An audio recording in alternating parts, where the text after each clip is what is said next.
Hi guys, നമസ്കാരം. ഞാൻ ഒരു പുതിയ വണ്ടി വാങ്ങിച്ചു. വണ്ടി വാങ്ങിച്ചത് എനിക്ക് വണ്ടി ഉണ്ട്, ഓൾറെഡി ബൈക്ക് ഉണ്ടായിരുന്നു. ബൈക്ക് പക്ഷേ ഞാനിപ്പോൾ ആമസോൺ ഡെലിവറിക്ക് വർക്ക് ചെയ്യുന്നുള്ളതുകൊണ്ട് ആ സമയത്ത് എനിക്കൊരു സ്കൂട്ടി ആവശ്യം വന്നു. അപ്പോൾ എൻ്റെ കയ്യിലുള്ളത് ബൈക്കാണ്. ബൈക്കിന് കുറച്ച് പരിമിതികളുണ്ട്. പിന്നെ ഈ മഴയത്ത് ഈ ആമസോണിൻ്റെ സാധനങ്ങളൊക്കെ ചുമന്നുകൊണ്ട് പോകുമ്പോൾ ആ ബാഗ് ഇടയ്ക്കിടയ്ക്ക് പുറത്തിറങ്ങണം. നല്ല വലിയ ബാഗായിരിക്കും. അപ്പോൾ അതുകൊണ്ട് ഭയങ്കര ഡിഫിക്കൽട്ടാണ് ബൈക്ക്. അത് കുറച്ച് വലിയ സീറ്റൊക്കെ ഉള്ള ടൈപ്പ് യൂണിക്കോൺ എന്ന് പറഞ്ഞൊരു കമ്പനി ബൈക്ക്, ഹോണ്ടയുടെ ബൈക്കാണ് എൻ്റെ കയ്യിലുള്ളത്, ഇത് ഉണ്ടായിരുന്നത്. അപ്പോൾ അതുകൊണ്ട് എനിക്കൊരു സ്കൂട്ടി വാങ്ങാമെന്ന് തീരുമാനിച്ചു. കാരണം സ്കൂട്ടിയിൽ യാത്ര ചെയ്ത് ഈ ഡെലിവറി വർക്ക് ചെയ്യാൻ പറ്റുള്ളൂ. അപ്പോൾ അതിൻ്റെ ഇടയിൽ ഞാനങ്ങനെ സ്കൂട്ടി ആലോചിച്ചു, സെക്കൻഡ് ഹാൻഡ് സ്കൂട്ടിയെക്കുറിച്ചൊക്കെ ആദ്യം നോക്കിയത്. അപ്പോൾ അതിൻ്റെ ഇടയിൽ ഇലക്ട്രിക് വണ്ടിയെക്കുറിച്ചൊന്നും ഞാൻ കാരണം എൻ്റെ അഫോർഡബിൾ റേറ്റിലൊന്നും പറ്റില്ല എന്നുള്ള രീതിയിൽ ചിന്തിച്ചുകൊണ്ടിരുന്നതാണ്. പക്ഷേ യാദൃശ്യമായിട്ട് ഞാൻ ഒരു വണ്ടിയെക്കുറിച്ച് എൻക്വയറി ചെയ്തു. ഏതർ എന്ന് പറഞ്ഞ കമ്പനിയുടെ ഏതറിൻ്റെ ഇലക്ട്രിക് വണ്ടിയെക്കുറിച്ച് ഒരു സ്റ്റേഷനിൽ ഞാൻ വണ്ടിയെക്കുറിച്ച് റിവ്യൂ ഒക്കെ കണ്ടിട്ടുണ്ടെങ്കിൽ ഞാനത് വാങ്ങുന്നതിനെക്കുറിച്ച് ചിന്തിച്ചിട്ടില്ല. കാരണം വാങ്ങുമെന്ന് ഒരിക്കലും ഞാൻ വിചാരിച്ചിട്ടില്ല. അപ്പോൾ അതിൻ്റെ ഇടയിൽ ഞാനിങ്ങനെ ഇരിട്ടി എന്ന് പറഞ്ഞ എൻ്റെ നാട്ടിലൂടെ കീഴൂർ കുന്നുവഴി സഞ്ചരിക്കുമ്പോൾ വഴിക്ക് വെച്ചിട്ട് ഏതറിൻ്റെ ഒരു ഷെഡ്, അവരൊരു എന്താ പറയുക, ഒരു ഡിസ്പ്ലേ ഇട്ടിരിക്കുന്ന ഒരു സ്ഥലം കണ്ടു. അപ്പോൾ അവിടെ പോയി അവിടുത്തെ സെയിൽസ് എക്സിക്യൂട്ടീവിനോട് ഞാൻ സംസാരിച്ചു. എൻ്റെ പേരെനിക്ക് ഓർമ്മയില്ല. അപ്പോൾ അങ്ങനെ സംസാരിച്ചപ്പം പുള്ളി അത്യാവശ്യം കാര്യങ്ങളൊക്കെ പറഞ്ഞു തന്നു. അപ്പം അതിനെക്കുറിച്ച് സംസാരിച്ചപ്പോൾ എനിക്ക് ലോണ് കിട്ടുവാണെങ്കിൽ ഞാൻ വിചാരിച്ചു. കാരണം എനിക്കൊരു മാസം എന്തായാലും ഒരു 4,000 രൂപയ്ക്കൊക്കെ ചിലപ്പം എണ്ണ അടിക്കേണ്ടി വരും. കാരണം ഈ വർക്കും കൂടി ഉള്ളത് കൊണ്ട് ഫുൾ ടൈം എണ്ണ അടിച്ചാണ് ഓടുന്നത്. അപ്പം ബൈക്കിന് എണ്ണ അടിക്കുമ്പോൾ എന്തായാലും 4,000 രൂപയുടെ എണ്ണ എങ്ങനെ പോയാലും എല്ലാം കൂടെയുള്ള ആവശ്യങ്ങൾക്ക് അടിക്കേണ്ടി വരും. അപ്പോൾ അങ്ങനെ ചിന്തിച്ചപ്പോൾ ഞാൻ വിചാരിച്ചു, ഈ ഇലക്ട്രിക് വണ്ടി എടുക്കാനുള്ള ഇനീഷ്യൽ കോസ്റ്റ് എനിക്ക് കൊടുക്കാൻ പറ്റി കഴിഞ്ഞാൽ പിന്നെ എണ്ണ അടിക്കുന്ന പൈസയ്ക്ക് ഇതിൻ്റെ അടവടച്ച് കറണ്ട് ബില്ലിന് അത്ര വലിയ പൈസ ആകുന്നില്ല എന്നാണ് ഞാൻ മനസ്സിലാക്കിയത്. ഉപയോഗിച്ച ആളോട് ഞാൻ ചോദിച്ച് റിവ്യൂ എടുത്തു. അപ്പം ഈ പറഞ്ഞ പോലെ വലിയ കോസ്റ്റൊന്നുമില്ല, ചെറിയ. അപ്പോൾ അയാൾക്കാകുന്നെന്ന് പറഞ്ഞത് അത് ശരിയാണോ എന്ന് അറിയില്ല. പക്ഷേ എന്നാലും അയാൾ പറഞ്ഞത് 2 മാസം കൂടുമ്പം 200 രൂപയുടെ വ്യത്യാസം എക്സ്ട്രാ കൂടിയത് എന്നാണ് ഇതേ വണ്ടിയുടെ വേറൊരു മോഡൽ എടുത്ത ആൾ പറഞ്ഞത്. അപ്പം അതിനേക്കാളും കുറച്ച് കൂടി, ഒരു മാസം ഒരു 500 രൂപ ആയാലും കുഴപ്പമില്ലെന്ന് ഞാനും വിചാരിച്ചു. കറണ്ട് ബില്ലായാലും അതൊരു എണ്ണ അടിച്ചു ഓടുന്നതുമായി ചിന്തിച്ച് കമ്പയർ ചെയ്യുമ്പോൾ അതൊരു പൈസയല്ല. അപ്പോൾ അങ്ങനെ ഞാൻ നോക്കി വണ്ടി എടുക്കാൻ തീരുമാനിച്ചു. എടുത്ത വണ്ടി കാണിച്ചു തരാം. ഇതാണ് ഞാൻ എടുത്ത വണ്ടി. ഏതർ എന്ന് പറഞ്ഞ ബാംഗ്ലൂർ ബേസ്ഡ് കമ്പനിയാണ്. ഇലക്ട്രിക് വണ്ടിയിൽ ഇന്ത്യയിലുള്ള മോസ്റ്റ് ഫേമസ് ആയിട്ടുള്ള 2-3 ബ്രാൻഡുകളിലൊന്നാണ് ഏതർ. ഏതറിൻ്റെ ബാംഗ്ലൂർ ബേസ്ഡ് കമ്പനിയാണ്. അതിൻ്റെ റിസ്ത ഞാൻ ഇതിനെക്കുറിച്ച് റിവ്യൂ ഒക്കെ വീഡിയോ ഒക്കെ കണ്ടിട്ടുണ്ട്. ഒരുപാട് നാളായി കാണുന്നു ഏതറിനെക്കുറിച്ച്. ഏതർ 450 എന്ന് പറഞ്ഞ ഒരു മോഡൽ, അതാണ് മെയിൻ ഫേമസ് ആയിട്ടുള്ള ഏതറിൻ്റെ മോഡൽ. അവർക്ക് ഇങ്ങനത്തെ ഈ മോഡലും ഏതർ 450 അങ്ങനെ 2 മോഡലേ ഉള്ളൂ. അപ്പോൾ അതിൽ ഇപ്പം ഇത് ഏതറിൻ്റെ റിസ്ത എന്ന് പറഞ്ഞ മോഡലാണ്. ഇത് അടുത്ത് ഇറങ്ങിയ മോഡലാണ്. ഇതിൻ്റെ പ്രത്യേകത, ഇതൊരു ഫാമിലി സ്കൂട്ടറാണ്. പക്ക ഫാമിലി സ്കൂട്ടർ എന്ന് പറഞ്ഞാൽ വലിയ സീറ്റാണ്, ലോങ്ങസ്റ്റ് സീറ്റ്, നല്ല വലിപ്പമുണ്ട്. പിന്നെ ഒരു പ്രോപ്പർ നോർമൽ സ്കൂട്ടിയാണെന്ന് തോന്നുള്ളൂ. ഒരു എന്താ പറയുക, ഇലക്ട്രിക് വണ്ടീൻ്റെ ചില വണ്ടികൾക്ക് ഉണ്ടാവാറുള്ള ഗിമിക്കുകളൊന്നും ഇതിനില്ല. പിന്നെ ഇതിൻ്റെ ഇവിടെയാണ് ഹെഡ്ലൈറ്റ് വരുന്നത്. ഹെഡ്ലൈറ്റ് ഫുൾ ടൈം ഓൺ ആയിരിക്കും. ഡിമ്മും ബ്രൈറ്റും മാത്രമേ നമുക്ക് കൺട്രോൾ ചെയ്യാൻ പറ്റുള്ളൂ. പിന്നെ ഈ സൈഡിലുള്ള 2 DRLും അതും ഓൺ ആയിരിക്കും. ഫ്രണ്ടിൽ ഡിസ്ക് ബ്രേക്കാണ്. പിന്നെ ഈ മാറ്റ് എന്ന് പറയുന്നത് എൻ്റെ ഒരു ക്രിയേറ്റീവ് പരിപാടിയാണ്. ഞാൻ വിചാരിച്ചു ഒരു പച്ച മറ്റേ പുല്ലില്ലേ, പ്ലാസ്റ്റിക്കിൻ്റെ പുല്ല്, അതിൻ്റെ ഇത്രയുള്ളൊരു പീസ് എടുത്തിട്ട് അത് കട്ട് ചെയ്ത് അതിൻ്റെ സൈഡ് എക്സ്ട്രാ ഒട്ടിച്ച് ഇങ്ങനെ പീസ് അങ്ങനെ ഉണ്ടാക്കിയെടുത്തൊരു മാറ്റാണിത്. എങ്ങനെയുണ്ട്, ഭംഗിയുണ്ടോ? ഒരു വെറൈറ്റി സാധനമല്ലേ, പുല്ല് പിടിപ്പിച്ച പോലെ. അത് നന്നായിട്ട് അവിടെ ഇരിക്കുന്നുണ്ട്. ആർക്കെങ്കിലും വേണമെങ്കിൽ ഞാനും ഉണ്ടാക്കി തരാം കേട്ടോ ഈ വണ്ടി എടുത്താൽ. അപ്പോൾ അങ്ങനെ ഉണ്ടാക്കിയതാണ്. അപ്പോൾ പിന്നെ ഇതിൻ്റെ കൺട്രോൾ ഒരു ഡിസ്പ്ലേ ആണ്. ഡിസ്പ്ലേയിൽ ഇപ്പോൾ ഞാൻ ബ്രൈറ്റ്നസ് കുറച്ചിട്ടേക്കുക എന്ന് തോന്നുന്നു. രാത്രിയിൽ ഓടിക്കണമെങ്കിൽ ഈ ബ്രൈറ്റ്നസ് കുറച്ചിടണം. ഇപ്പോൾ ഫുൾ ബ്രൈറ്റിലാണുള്ളത്. നല്ല ലൈറ്റുള്ള സ്ഥലമാണ്, അതുകൊണ്ട് ഇതിലിങ്ങനെ കാണുള്ളൂ. ഇത് ടച്ചല്ല, ഈ ഗിയറിലാണ് വർക്ക് ചെയ്യുന്നത്. ഇതൊരു ജോയിസ്റ്റിക്ക് പോലത്തെ അങ്ങോട്ടും ഇങ്ങോട്ടും മേലോട്ടും താഴോട്ടും പോകുന്നത്, നടുക്ക് ഞെക്കുന്ന ഒരു സ്വിച്ചാണ്. ഇത് റിവേഴ്സിൻ്റെ സ്വിച്ചാണ്. ഇത് സെൽഫ്, അതായത് വണ്ടി സ്റ്റാർട്ടാക്കാനുള്ള സ്വിച്ചാണ്. പിന്നെ നമ്മുടെ ഫോണുമായിട്ട് കണക്ട് ചെയ്ത് മാപ്പുമായിട്ട് ബന്ധിപ്പിച്ച് നമ്മളുടെ ഫോണിലുള്ള മാപ്പിനെ ഇതിലേക്ക് എടുത്ത് ഇതിൽ മാപ്പ് നോക്കി യാത്ര ചെയ്യാം. അങ്ങനെ കുറേ ഓപ്ഷൻസ് ഒരു വണ്ടിയിൽ സാധ്യതമായിട്ടുള്ള ഒരുവിധപ്പെട്ട ഓപ്ഷൻസ് എല്ലാം ഇതിൽ കൊടുത്തിട്ടുണ്ട്. പിന്നെ ഇവിടെയാണ് ഇത് കീ സ്വിച്ച്. ഇതിൽ തന്നെയാണ് ബൂട്ടിൻ്റെ അൺലോക്ക് വരുന്നത്. ബൂട്ടിങ്ങനെ ഒന്ന് ഞെക്കി അൺലോക്ക് ചെയ്താൽ നമുക്ക് ബൂട്ടിൻ്റെ ഉള്ളിൽ എങ്ങനെയുണ്ടെന്ന് നോക്കാം. ഇതിങ്ങനെ ഓപ്പൺ ചെയ്താൽ കണ്ടോ, ഒരു ഫുൾ ഫേസ് ഹെൽമെറ്റാണ് ഇരിക്കുന്നത്. ഒരു ഫുൾ ഫേസ് വേണ്ടി എൻ്റെ നല്ല ബ്യൂട്ടിഫുൾ കൊട. അപ്പോൾ എൻ്റെ ഫുൾ ഫേസ് ഹെൽമെറ്റാണ്, നല്ല ഹാഫ് ഫേസ് അല്ല കേട്ടോ. പിന്നെ ഇത്രയാണ് ബാക്കിയുള്ളത്.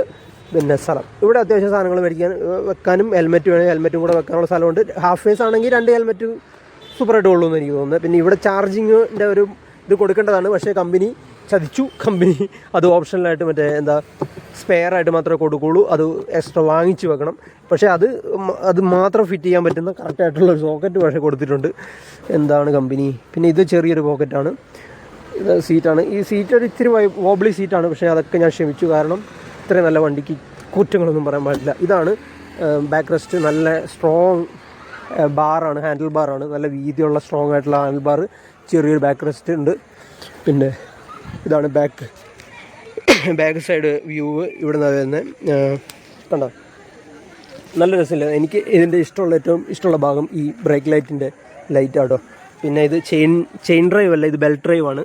അതുകൊണ്ട് സൗണ്ടും കുഴപ്പവും കാര്യങ്ങളൊന്നുമില്ല, നല്ല സ്മൂത്ത് റൈഡാണ്. പക്ഷേ സൗണ്ട് ഉണ്ട് കേട്ടോ, ഒരു പ്രത്യേക സൗണ്ട്, ഒരു മൂളിന്ന സൗണ്ട്, ജെറ്റ് വിമാനം പോകുന്ന പോലത്തെ ഒരു സൗണ്ട് എപ്പോഴും കേൾക്കേണ്ടി വരും.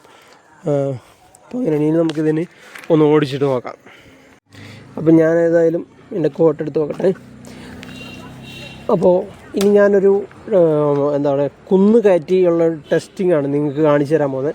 കാരണം ഇലക്ട്രിക് വണ്ടിയെക്കുറിച്ച് ചിന്തിക്കുമ്പോൾ തന്നെ, പക്ഷേ എല്ലാ ഇലക്ട്രിക് വണ്ടിയും കുന്നു കയറുമെന്നൊന്നും ഞാൻ പറയുന്നില്ല. പക്ഷേ ഇത് നല്ല സുഖമായിട്ട് സിമ്പിളായിട്ട് കുന്നു കയറും. അത് കാണിക്കാമെന്ന് വിചാരിച്ച് ഞാൻ അത്യാവശ്യം നല്ല ഹൈറ്റുള്ള നല്ല യമണ്ടൻ ഒരു കുന്നാണ്. ഇത് കുരിശുമല കയറ്റമാണിത്. ഇവിടുത്തെ പള്ളിയിൽ നിന്ന് കുരിശുമലയ്ക്ക് കയറുന്ന നല്ല കയറ്റമാണ്. അപ്പം ഈ കയറ്റം ഫുള്ള് കാണിച്ച് ഇതിൻ്റെ ഇറക്കത്തിലേക്ക് എത്തിച്ചിട്ട് ഞാൻ ബാക്കി നമുക്ക് കാണിക്കാം. അത് എന്തായാലും ഞാൻ ഫാസ്റ്റായിട്ടൊന്നും പോകുന്നില്ല, ഫാസ്റ്റായിട്ടും വേണമെങ്കിൽ പോകാം, പക്ഷേ നോർമലായിട്ട് കയറി പോകുന്നതാണ് ഞാൻ കാണിച്ചു തരാൻ പോകുന്നത്. കയറുവാണ് കേട്ടോ. ഇതിപ്പോൾ സിപ്പ് മോഡിലാണുള്ളത്. സിപ്പ് മോഡിലേ ഇങ്ങനെ സുഖകരമായിട്ട് കയറി പോകുള്ളൂ. ഇതിന് 2 മൂഡാണ് ഉള്ളത്. കട്ടറൊന്ന് കയറട്ടെ എന്നിട്ട് പറയാം.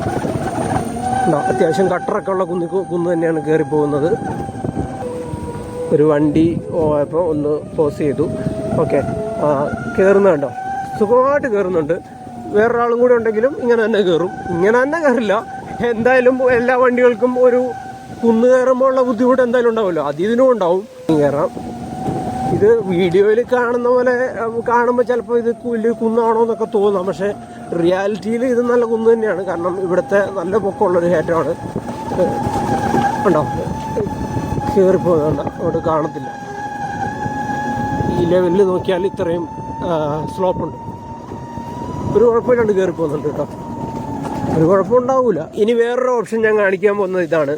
അതായത് ഈ കൈയുടെ ആക്സിലേറ്റർ ഉണ്ടോ, ഇതൊരു ബ്രേക്കായിട്ട് ഫ്രണ്ടിലോട്ട് ചെറുതായിട്ടൊന്ന് തിരിച്ചാൽ ഉണ്ടോ, ബ്രേക്കാകുന്നുണ്ടോ, ചെറുതായിട്ടൊന്ന് തിരിക്കുമ്പോൾ തന്നെ അതൊരു ബ്രേക്ക് കണ്ടോ, പെട്ടെന്ന് നിൽക്കും. ഇതിപ്പം 8ൽ പോന്നേ, ഒന്ന് തിരിച്ചു ഉണ്ടോ, അത്ര പെട്ടെന്ന്. അതെന്താ ബ്രേക്ക് എന്ന് പറഞ്ഞാൽ ഇത് മോട്ടോർ ബ്രേക്കാണ്. അതായത് റീജനറേറ്റീവ് ബ്രേക്കിംഗ് എന്നാണ് പറയുക ഇംഗ്ലീഷിൽ. അത് മോട്ടർ, അതായത് ഈ വണ്ടി ഓടിക്കുന്ന ഇതിൻ്റെ മെയിൻ മോട്ടർ ഒരു ഡൈനാമോ ടൈപ്പായിട്ട് പ്രവർത്തിച്ചിട്ട് ഇത് റീജനറേറ്റീവ് മൂഡിലേക്ക് മാറും. അപ്പോൾ നമ്മൾ ഇറക്കുമ്പോൾ ആ ഒരു ഘർഷണ ബലം ഇത് ഒരു ഡൈനാമോ പോലെ മോട്ടോർ പ്രവർത്തിച്ച് കറണ്ടായി തിരിച്ച് റിട്ടേൺ ബാറ്ററിയിലേക്ക്, അത് ചെറിയൊരു എമൗണ്ടേ ഉണ്ടാവുള്ളൂ, പക്ഷേ എന്നാലും അതൊരു ബ്രേക്കായിട്ടും പ്രവർത്തിക്കും, ഒരു ഡൈനാമോ ആയിട്ടും പ്രവർത്തിക്കും.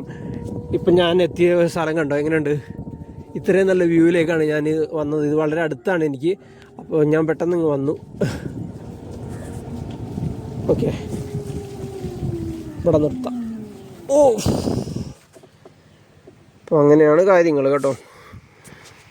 ഇതാണ് വ്യൂ. ഇവിടെ കുറച്ച് നേരം സ്പെൻഡ് ചെയ്യാം. നമുക്ക് വണ്ടിയുടെ കുറച്ച് ഷോട്ട്സ് എടുക്കാം. അപ്പോൾ എന്തായാലും വണ്ടിയെക്കുറിച്ച് ഏകദേശം മനസ്സിലായി തോന്നുന്നു. നല്ലൊരു കയറ്റം കയറി വന്നു. വണ്ടി സുഖമായിട്ട് പുഷ്പം പോലെ കയറി വരും. പക്ഷേ ഇത് നല്ല റേറ്റുള്ള വണ്ടിയാണ്. പക്ഷേ ഇതിൻ്റെ തന്നെ ബാറ്ററി റേഞ്ച് കുറവുള്ള. എനിക്ക് ഇതിനകത്ത് ഓൺ റോഡ് മൈലേജ് എന്ന് പറയുന്നത് 125 കിലോമീറ്ററാണ്. സാധാരണ രീതിയിൽ മെല്ലെ പോയാൽ, തഴക്കം പിടിച്ച് പോവുകയാണെങ്കിൽ, ഒരു മീഡിയം റേഞ്ച് ടൈപ്പിൽ സഞ്ചരിക്കുകയാണെങ്കിൽ ഒരു 110, 100 വരെയാണ് കിട്ടുക. 100ലും കുറയാറില്ല. അപ്പോൾ നല്ല സ്പീഡിൽ പോയാലും ട്വിസ്റ്റ് എന്ന് പറഞ്ഞ മൂഡിൽ ഇത് എന്താ പറയുക, ഈ ബ്ലോക്കൊക്കെ വരുന്ന ചെറിയ വണ്ടികളൊക്കെ ഉള്ളപ്പം ഒരു ബൈക്കുകൾ പെട്ടെന്ന് ഇവിടെ നിന്ന് കയറിപ്പോവും. അതാണ് ബൈക്കിൻ്റെ ഒരു രീതി. പിന്നെ കാരണം നമ്മുടെ നാട്ടിലെ ബ്ലോക്കും നമ്മുടെ നാട്ടിലെ ട്രാഫിക്കും അങ്ങനത്തെ ആണല്ലോ, നമ്മുടെ റോഡിൻ്റെ വീതിയും അത്ര ഉണ്ടല്ലോ. അപ്പോൾ അതുകൊണ്ട് അപ്പം ട്വിസ്റ്റ് എന്ന് പറഞ്ഞ ഒരു സിപ്പെന്ന് പറഞ്ഞ മൂഡിൽ അത് പോകുന്നത് ഒരു പെട്ടെന്ന് തന്നെ ക്വിക്ക് ആക്സലേഷനിൽ ഓരോ വണ്ടികളും കടന്നു പോകാൻ പറ്റും. പക്ഷേ ഇത് മാക്സിമം ടോപ്പ് കിലോമീറ്റർ എനിക്ക് 80 കിലോമീറ്റർ വരെ പോകാൻ പറ്റുള്ളൂ. അത്രയോ അവിടെ അത് ലോക്കാണ്. ബ്രേക്ക് പിടിക്കാതെയാണ് ഞാൻ ഇപ്പോൾ ഈ ബ്രേക്ക് കുന്നിറങ്ങുന്നത്. കാരണം ഇതിനകത്തുള്ള ഈ മുമ്പിലേക്ക് തിരിക്കുന്ന ആ ഓപ്ഷൻ ചെറുതായി തിരിച്ചു വെക്കുമ്പോൾ തന്നെ ഒരു നല്ലൊരു എൻജിൻ ബ്രേക്കിംഗ് ആണ് കിട്ടുന്നത്. ആ ബ്രേക്കിങ്ങിനെ നമുക്ക് കൺട്രോൾ ചെയ്യാൻ പറ്റും എന്നുള്ളതും കൂടിയാണ്. ഗിയർ ഇങ്ങനെ ഇടയ്ക്കിടയ്ക്ക് മാറാതെ തന്നെ നമുക്കിങ്ങനെ തിരിച്ച് കൺട്രോൾ ചെയ്യാം. ഉണ്ടോ, അത്യാവശ്യം നല്ല സ്ലോപ്പിൽ കൂടെ പോകുന്നത്. കറക്റ്റ് ഡിഗ്രി പഠിക്കുമ്പം താഴോട്ട് ഇത്രയും ഉണ്ട്. തിരിച്ച് നല്ലത് ഇത്. പക്ഷേ നമ്മളൊരു വീഡിയോയിൽ കാണുമ്പോൾ ഇതിൻ്റെ ഒരു ഇറക്കത്തെക്കുറിച്ച് നമുക്ക് ശരിക്കും മനസ്സിലാവില്ല. കാരണം സൈഡിൽ നിന്ന് നോക്കിയാൽ മാത്രമേ വീഡിയോകളിൽ ഒരു ഇറക്കത്തിൻ്റെ ഒരു ഡയമെൻഷൻ കിട്ടത്തുള്ളൂ. ഓക്കെ, ഒരു കാർ വരുന്നുണ്ട്. നല്ല റോഡിൽ കൂടെ പോകുമ്പോൾ ഒരു ഇത് കാണിക്കാം എങ്ങനെയുണ്ടെന്ന്.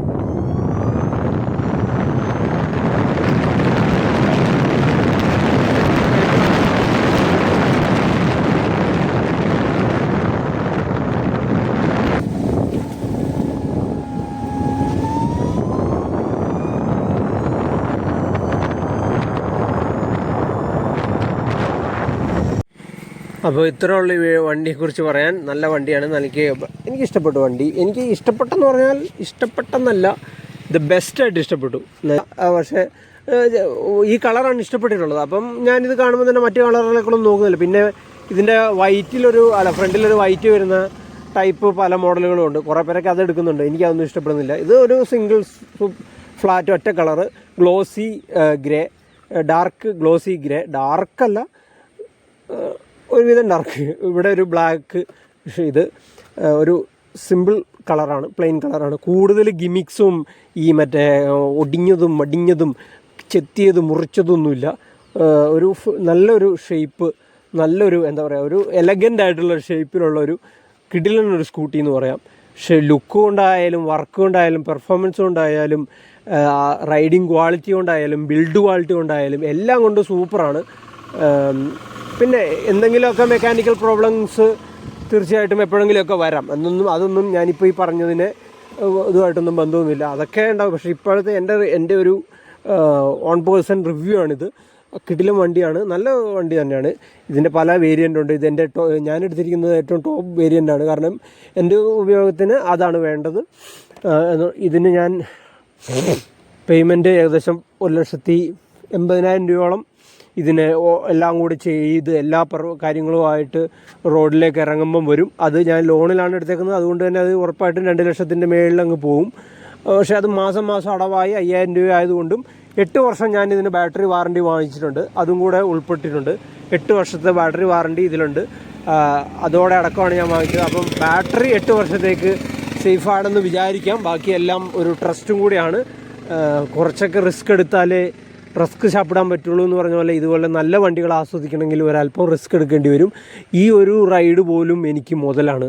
കാരണം അത്ര ബ്യൂട്ടിഫുൾ, ഒരു ജീവിതത്തിൽ ഒരു നിമിഷത്തിൽ ഒരു പ്രത്യേക ഒരു പുതിയൊരു രീതിയിലുള്ള ഒരു സംഭവത്തെ എക്സ്പീരിയൻസ് ചെയ്യാൻ പറ്റുക, സ്വന്തമാക്കാൻ പറ്റുക. അതിന് ഇച്ചിരി റിസ്ക് ഒക്കെ ഉണ്ട് ഇതിനകത്ത്, ഇല്ലെന്നൊന്നും ഞാൻ പറയുന്നില്ല. പക്ഷേ എന്താ പറയുക, പെടങ്കിപ്പെടും. പക്ഷേ അതുവരെ ഞാൻ പറ്റുന്ന പോലെയൊക്കെ ആസ്വദിച്ച് ഇതിനെ കൊണ്ട് നടക്കും. ഇതുകൊണ്ട് വർക്ക് ചെയ്യും. അതാണ് ഇതുകൊണ്ടുള്ള എൻ്റെ പ്ലാൻ. അതിന് എൻ്റെ ബോഡിയും മറ്റെൻ്റെ സാഹചര്യങ്ങളൊക്കെ എന്നെ അനുവദിച്ചാൽ ഭാഗ്യം. ഓക്കെ, ബൈ ഒന്നും ഇങ്ങനെ പറഞ്ഞില്ല. ബൈ.